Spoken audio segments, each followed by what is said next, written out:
I'm going to talk a little bit about a north-south position. For whatever reason, we've ended up, and I'm dropping weight down on him, maybe driving his face off to the side, getting in the interim of trying to get to something, and he starts pushing up. I'm going to feed a hand. I'm going to feed a hand in and start a compression on the ribs, but I'm also driving my forearm into him a little bit in my chest until I can get to here. Right? So I want to push down, which makes him pop up off of my chest. Now I've got a standard U-lock from this position. All right, I'm in here. I'm going to keep my connection to this arm, and I'm going to start applying kind of kendo, like a wooden sword here. I'm going to start applying that pressure and drive him over, but I'm pushing my forearm. I'm not losing control of that at any point in that rotation of him over. All right. So again, I've ended up in a north-south position. He starts pushing up. I'm coming to the inside, and I'm already starting to turn my body so that I can come to here. Right. That push and push with my forearm. If I can even align my body, if I just push like higher up and I don't have connection here, it's not really affecting his arm, right? He can have that straight.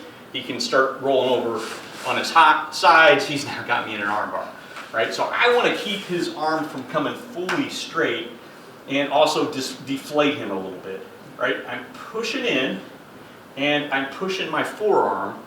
Just lower this arm a little bit so we can see a little bit better. So I'm making a contact. Here's my fulcrum, and I'm swiveling to get that arm to bend a little bit, which pushes his pinky more to an upright position. If I don't do that, if I'm here and he pushes straight, then his pinky is down, and it's kind of hard for me to get to because I'm protecting it with my own armpit, right? But once I come to here and do this motion, that puts his pinky in an upright position. And that's what I want. So again, he starts pushing up. I'm creating a fulcrum, rotating it, and getting him into this position, and I'm grabbing this way. Once I do that, I start putting pressure.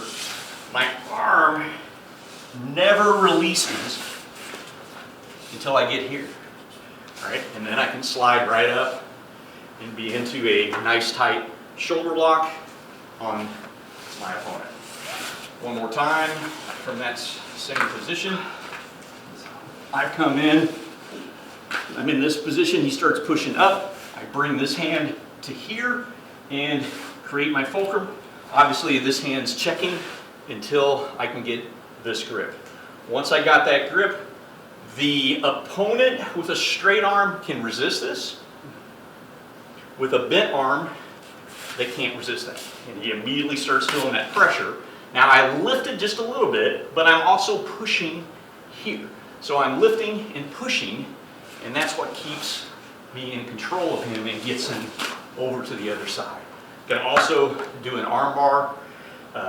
Ideally, if I do the arm bar, I want his hand higher than his shoulder. But if I can't get it higher, if I place his wrist on my femur, then I can go in here and it flexes more than it should, so that I can get a huge hyperextension there, which also makes it nearly impossible for him to do a push-up. So if I'm here, go ahead and do a push-up position, he can get up, right?